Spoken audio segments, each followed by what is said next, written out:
Hi friends, hello friends, সবাইকে স্বাগত exam preparation বেঙ্গলিতে। আমরা ডাব্লিউবিসিএস প্রিভিয়াস ইয়ারের যে সিরিজটা চালাচ্ছি, আমরা কিন্তু এর আগে ইন্ডিয়ান ইকোনমির যে কোশ্চেনগুলো আছে সেই কোশ্চেনগুলো আমরা কমপ্লিট করেছি।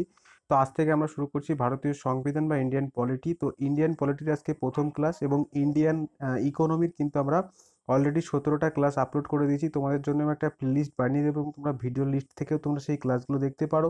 এবং আজকের যে ক্লাসটা সেটা ভারতীয় সংবিধান এবং প্রথম আমাদের যে চ্যাপ্টার থাকে framing of the Indian constitution বা যে ভারতীয় সংবিধানের গঠন প্রক্রিয়া বা কিভাবে গঠন হয়েছিল উৎস, সেই বিষয়গুলো নিয়ে আজকে সেই কোশ্চেনগুলো ইম্পর্টেন্ট কোশ্চেনগুলো আলোচনা করব, যা কিন্তু সমস্ত পরীক্ষায় বারবার আসতে দেখা যায় এবং সেগুলো কিন্তু তোমাদের যে ডাব্লিউবি প্রিপারেশন করছে তাদের জন্য যেভাবে ইম্পর্টেন্ট, ডাব্লিউবি পিএসসির যে কোনো পরীক্ষার জন্য ইম্পর্টেন্ট।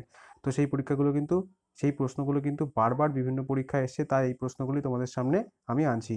তো প্রথম কোশ্চেন দেখো কি বলছে, the constitution of independent India was put in practice on, অর্থাৎ ভারতীয় যে সংবিধান সেটা কত সাল থেকে আমাদের দেশে কিভাবে কি প্রক্রিয়াকরণ বা বলতে পারো যে পুরোপুরি শুরু হয়, যে সংবিধানটা আমাদের কি হয় ইউজ হওয়া শুরু হয়। তো বলছে 15 আগস্ট 1947, তারপরে বলছে 26 জানুয়ারি 1949, 26 জানুয়ারি 1950 এবং 26 জানুয়ারি 1951। তো সঠিক অ্যান্সার এখানে তোমাদের যেটা হবে সেটা হয়ে যাবে আমাদের অপশান সি, 26। সরি বন্ধুরা একটুখানি। তো সঠিক অ্যান্সার হয়ে যাবে তোমাদের এখান থেকে 26 জানুয়ারি 1950। অর্থাৎ তোমরা অবশ্যই জেনে থাকবে অপশনগুলো এক একটা, আমি অপশনগুলো আলোচনা করে দিচ্ছি যে 15 আগস্ট 1947 ইন্ডিয়া কি হয় ইন্ডিপেন্ডেন্ট হয়। তারপরে 26 জানুয়ারি 1949 এর সেমন কোনো ইম্পর্টেন্স নেই, কিন্তু 26 জানুয়ারি 1950 এটা আমাদের কি হয়, যেরকম কনস্টিটিউশন অফ ইন্ডিয়া কি হয় পুরোপুরি গৃহীত হয় এবং এই দিনে আমাদের কি হিসাবে পালিত হয়, প্রজাতন্ত্র দিবস হিসাবে পালিত হয়ে থাকে। তো প্রজাতন্ত্র দিবস কবে পালিত হয় সেটাও তোমরা জানো, 26 জানুয়ারি, এবং সেটা পালন করা হয় এই কনস্টিটিউশন যে গ্রহণ করা হয় সেই কারণেই। পরবর্তী কোশ্চেনে যাব। বলছে the presidential of the constitution assembly of 1946, অর্থাৎ যে 1946 যে কনস্টিটিউশন অ্যাসেম্বলি গঠিত হয় তার প্রেসিডেন্ট কে ছিলেন। বলছে ডক্টর রাজেন্দ্র প্রসাদ, অপশন বি বলছে জওহরলাল নেহরু, অপশন সি বলছে বল্লভভাই প্যাটেল, অপশন ডি বলছে আব্দুল কালাম আজাদ। তো এখান থেকে সঠিক অ্যান্সার তোমাদের হয়ে যাবে option A, doctor Rajendra Prasad. Constitution অ্যাসেম্বলির একটা সদস্য ছিলেন কি, সরাসরি প্রেসিডেন্ট বা কি ছিলেন, যিনি এখানকার হেড ছিলেন, প্রেসিডেন্ট বলতে কি বোঝায় সভাপতি, তো সেটা ছিলেন কি doctor Rajendra Prasad. Option A সঠিক অ্যান্সার। পরবর্তী কোশ্চেনে যাবো, the constitution of India was adopted on, অর্থাৎ কনস্টিটিউশন ইন্ডিয়া কবে গৃহীত হয়। 26 জানুয়ারি 1950, 26 জানুয়ারি 1949, নভেম্বর 26 1949, ডিসেম্বর 31 1949। তো দেখো 26 জানুয়ারি 1950 আমরা তো আলোচনা করলাম যে এদিন থেকে কি হয় কনস্টিটিউশনের প্রক্রিয়াকরণ দেশে পুরোপুরিভাবে শুরু হয় বা কনস্টিটিউশন আমাদের দেশে লাগু হয়। তাহলে এটা তো অ্যান্সার হবেই না অপশানে। দ্বিতীয়টা বলছে 26 জানুয়ারি 1949, তারপরটা বলছে নভেম্বর 26 1949। তো এখানে আমাদের সঠিক অ্যান্সার হয়ে যাবে এখান থেকে অপশান সি, নভেম্বর 26 1949। অর্থাৎ কনস্টিটিউশনাল অ্যাসেম্বলি যেটা 1946-এ গঠিত হয়েছিল, সেই 1946-এর কনস্টিটিউশনাল অ্যাসেম্বলি 26 নভেম্বর 1949-এ কী করে, যে আমাদের কনস্টিটিউশন যেটা সেটাকে কী করে গৃহীত হয়, সংবিধানের ক্ষেত্রে কী হয় আমাদের গৃহীত হয়। পরবর্তী কোশ্চেনে যাওয়ার আগে একটা ছোট্ট ইনফরমেশন, ডাব্লিউবিসিএস মেন্স এমসিকিউ এর একটা সিরিজ আমরা করেছি, যেটা ডিসক্রিপশন বক্সের লিঙ্ক পেয়ে যাবে, সেখান থেকে সেই এমসিকিউ গুলো দেখতে পারো, তোমাদের সমস্ত পরীক্ষার জন্য খুবই হেল্পফুল হবে। এছাড়া আরেকবার বলছি, ইন্ডিয়ান ইকোনমি সিরিজটা আমরা সম্পূর্ণ করেছি, যেগুলো প্রিভিয়াস ইয়ার এসেছিল, তো সেই প্রিভিয়াস ইয়ারও তোমরা দেখতে পারো আমাদের ভিডিও লিস্টে গিয়ে, এবং আমি তোমাদের জন্য একটা আলাদা করে প্লে লিস্ট খুব তাড়াতাড়ি বানিয়ে দেবো। পরবর্তী কোশ্চেনে যাচ্ছি, during which of the following periods did the constitution assembly deliberate upon and finalize the constitution of India, অর্থাৎ এর মধ্যে কোন পিরিয়ড বা কোন পর্যায়ের সময়ে কনস্টিটিউশন অ্যাসেম্বলি কী করেছিল, কনস্টিটিউশন যেটা ভারতের সংবিধান যেটা সেটাকে তৈরি করেছিল এবং সেটাতে কি হয় পুরোপুরি চালু, সেটাকে গৃহীত করেছিল। তো সঠিক অ্যান্সার এখান থেকে দেখতে পাবো আমরা, প্রথমটা বলছে অপশন নভেম্বর 1946 টু নভেম্বর 1949, দ্বিতীয়টা বলছে নভেম্বর 1947 টু নভেম্বর 99, দ্বিতীয়টা বলছে November 1946 to November 99, December 1947 to November 99। তো দেখো তোমাদের এটা ইনফরমেশন এখানে বলে দিই যে আমাদের যে কনস্টিটিউশনাল অ্যাসেম্বলি গঠিত হয় সেটা গঠিত হয়েছিল কত সালে, 1946-এ। তো 1946-এ গঠিত হয় এবং 1949-এ কী হয় কনস্টিটিউশন অফ ইন্ডিয়া কী হয় গৃহীত হয়। তাহলে আমাদেরকে অবশ্যই এখানে সঠিক অ্যান্সার কোনটা হয়ে যাবে, যে অপশান সি, ডিসেম্বর 1946 থেকে নভেম্বর 1949 এই পিরিয়ডটার মধ্যে কনস্টিটিউশনাল অ্যাসেম্বলি কনস্টিটিউশন তৈরি করে এবং সেটাকে গ্রহণ করে, ফাইনালাইজড করে। পরবর্তী কোশ্চেনে যাব, who among the following was the chairperson of the drafting committee set up by the constitution assembly. অর্থাৎ এদের মধ্যে কে চেয়ারপারসন ছিলেন, যেটা ড্রাফটিং কমিটি ছিল কনস্টিটিউশন অ্যাসেম্বলির, তো ড্রাফটিং কমিটির চেয়ারপারসন কে ছিলেন? বলছে জওহরলাল নেহেরু, ডক্টর রাজেন্দ্র প্রসাদ। এই ড্রাফটিং কমিটির বাংলা বলা হয় খসড়া খসড়া কমিটি, ঠিক আছে, খসড়া কমিটি। এবং সি বলছে ডক্টর আম্বেদকর এবং ডি বলছে নান অফ দিস। তো ড্রাফটিং কমিটির যে হেড ছিলেন সে ছিলেন ডক্টর বি আর আম্বেদকর, এবং এনাকে কি বলা হয়, ভারতীয় সংবিধানের পিতা বা জনক বলা হয়ে থাকে। পরবর্তী কোশ্চেনে যাব, how many members war initially in the constitutional assembly of India. অর্থাৎ তোমরা জেনে থাকবে যে কনস্টিটিউশন অ্যাসেম্বলিতে অনেক মেম্বার ছিল, এবং সেই মেম্বারগুলো কিসের মাধ্যমে, নিশ্চয়ই প্রিন্সলি স্টেট ছিল, এছাড়া বিভিন্ন প্রাদেশিক যেসব আইনসভা ছিল সেখান থেকে গৃহীত হয়েছিল। তো প্রথম অবস্থায় কতজন সদস্য এই কনস্টিটিউশন অ্যাসেম্বলিতে ছিল, সেই মেম্বার কতজন ছিল? বলছে 300, 304, 389, 310।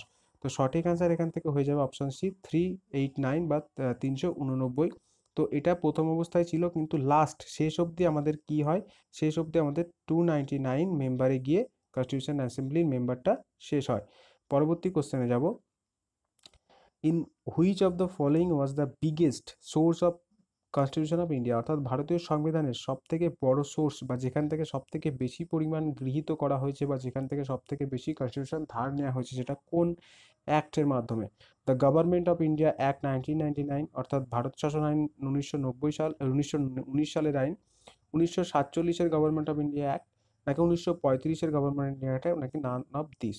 অর্থাৎ আমাদের যেটা সব থেকে বেশি নেওয়া হয়েছে সেটা আমাদের এখান থেকে সকলেই জানো যে ভারত শাসন আইন 1935 সালে যেটা এসেছিল, সেখান থেকে ভারতের কনস্টিটিউশন বা ভারতীয় সংবিধানের সব থেকে বেশি কিন্তু অ্যাডপ্ট করা হয়েছে। পরবর্তী কোশ্চেনে যাব, what was the number of the princely state in India at the time of partition. অর্থাৎ ভারত যখন বিভাগ ঘটে তখন ভারতে কতগুলি প্রিন্সলি স্টেট ছিল? তো অপশন এ বলছে 555, অপশন বি বলছে 558, অপশন সি বলছে 560, অপশন ডি বলছে 562। তো সঠিক অ্যান্সার আমাদের এখান থেকে হয়ে যাবে অপশন ডি 562, অর্থাৎ 562 প্রিন্সলি স্টেট। তোমরা কিন্তু অনেক বইতে 555 দিয়ে থাকবে, কিন্তু আমাদের যে ডাব্লিউবিপিএসসি এবং ডাব্লিউবিপি বোর্ড, এটা কিন্তু 562কেই গ্র্যান্ড করে। তো তোমরা অবশ্যই 562 এটাতেই তোমরা কিন্তু নিজেদেরকে সবসময় মনে রাখবে যে 562 হবে এটা। পরবর্তী question, the constitution of India established A parliamentary system of government following the pattern of. অর্থাৎ ভারতীয় সংবিধানে পার্লামেন্টারি সিস্টেম আছে, তোমরা অবশ্যই জানো, লোকসভা, রাজ্যসভা। তো সেই ক্ষেত্রে এটাকে কোন কোন দেশের প্যাটার্নটাকে ফলো করা হয়েছে? বলছে option A France, option B বলছে ব্রিটেন, অপশন সি বলছে কানাডা, অপশন ডি বলছে সুইডেন। তো এখান থেকে সঠিক অ্যান্সার হয়ে যাবে আমাদের অপশন বি ব্রিটেন। অর্থাৎ ভারতের যে পার্লামেন্টারি সিস্টেম, সেখানে ব্রিটেনের যে পার্লামেন্টারি সিস্টেম সেটাকে ফলো করা হয়েছে। পরবর্তী question, who was the president of the constitution assembly. অর্থাৎ কনস্টিটিউয়েন্ট অ্যাসেম্বলির কে প্রেসিডেন্ট ছিলেন? অপশন এ বলছে বি আর আম্বেদকর, অপশন সি বি বলছে সি রাজাগোপালাচারী, অপশন সি বলছে রাজেন্দ্র প্রসাদ, অপশন ডি বলছে জওহরলাল নেহেরু। তো সঠিক অ্যান্সার হয়ে যাবে এখান থেকে আমাদের কোনটা? অপশন সি আমাদের সঠিক অ্যান্সার। এটা আমি সেকেন্ড কোশ্চেনেই করেছিলাম, এবং এই কোশ্চেনটা বারবার পরীক্ষায় রিপিট হয়েছে বলেই কিন্তু কোশ্চেনটা আরেকবার আমি দিয়েছি, কারণ বিভিন্ন সালে বারবার এসছে। তো অপশন সঠিক হয়ে যাবে option C, doctor Rajendra Prasad. পরবর্তী question, mark the correct date and year which Indian constitution came into being. অর্থাৎ কবে থেকে ভারতের সংবিধান প্রচলিত হয় বা চালু হয়? দেখো এই কোশ্চেনটা একটুখানি কিন্তু লেখাটা, কোশ্চেনের টাইপটা বদলেছে, কিন্তু সেই অ্যান্সারটা কিন্তু আমরা আগেই করেছি, এবং এই কোশ্চেনগুলো কিন্তু বারবার পরীক্ষায় বিভিন্নভাবে এসছে। তো বিভিন্নভাবে কোশ্চেনের রূপটা চেঞ্জ হয়েছে, কিন্তু অ্যান্সারগুলো কিন্তু সেই একই হবে। তো সেটা দেখে নাও। অপশন এ বলছে 15 August 1947, option B 24 July 1948, option C 20 January 1951, option D 26 January 1950। তো তোমাদের আগেই করেছি, এবং তোমরা যারা যারা ক্লাসটা দেখছো অবশ্যই তোমরা এই কোশ্চেনটার অ্যান্সার দেবে। আর একবার বলে দিই, ভারতের সংবিধান কবে থেকে চালু হয়, এবং সেটাতে এখানে কোন সেই ডেটটা সেটা তোমরা জানাবে। তো তোমরা অবশ্যই, আমি ইচ্ছা রাখবো যে তোমাদের সকলকে কমেন্ট করতে, যাতে আমরা বুঝতে পারি তোমরা অবশ্যই ক্লাসগুলো খুব সুন্দরভাবে দেখছো।